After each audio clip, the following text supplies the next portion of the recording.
శ్రీ గురుభ్యో నమః. శ్రీ మాత్రే నమః. శ్రీ త్రివిక్రమాయ నమః.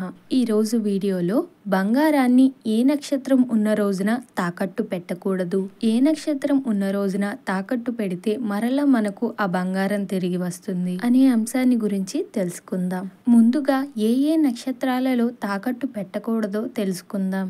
ఈ నక్షత్రాలలో మనం తాకట్టు పెట్టినా లేదా దొంగతనం జరిగినా, ఎవరికైనా ఏదైనా ఇచ్చినా ఇక ఆ వస్తువు తిరిగి మనకు దక్కదని అర్థము. ఆ నక్షత్రాలు ఏమిటి అంటే ఉత్తరాషాఢ, ఉత్తరాభాద్ర, పుబ్బ, పూర్వాషాఢ, పూర్వభాద్ర, విశాఖ, రోహిణి, కృత్తిక, మఖ, ఆరుద్ర, భరణి, ఆశ్లేష, మూల.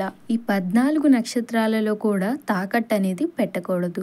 మరి అత్యవసరమైనప్పుడు ఏ నక్షత్రంలో తాకట్టు పెట్టుకుంటే మనం త్వరగా విడిపించుకోవటానికి అవకాశం ఉంటుంది, అది కూడా ఇప్పుడు తెలుసుకుందాం.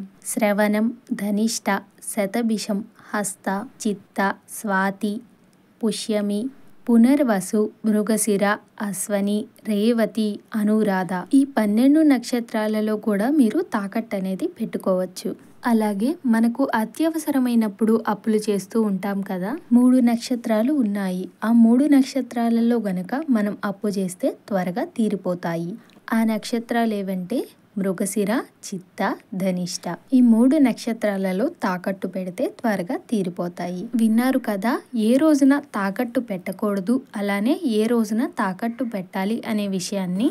ఓం శ్రీ త్రివిక్రమాయ నమః. వీడియో మీకు నచ్చుతుందని ఆశిస్తూ వీడియోని లైక్ చేసి షేర్ చేయండి. అలాగే మరెన్నో ఆధ్యాత్మిక విషయాలకై ఇక్షుపురి స్టోరీస్ని సబ్స్క్రైబ్ చేసుకొని బెల్ ఐకాన్ని క్లిక్ చేయండి.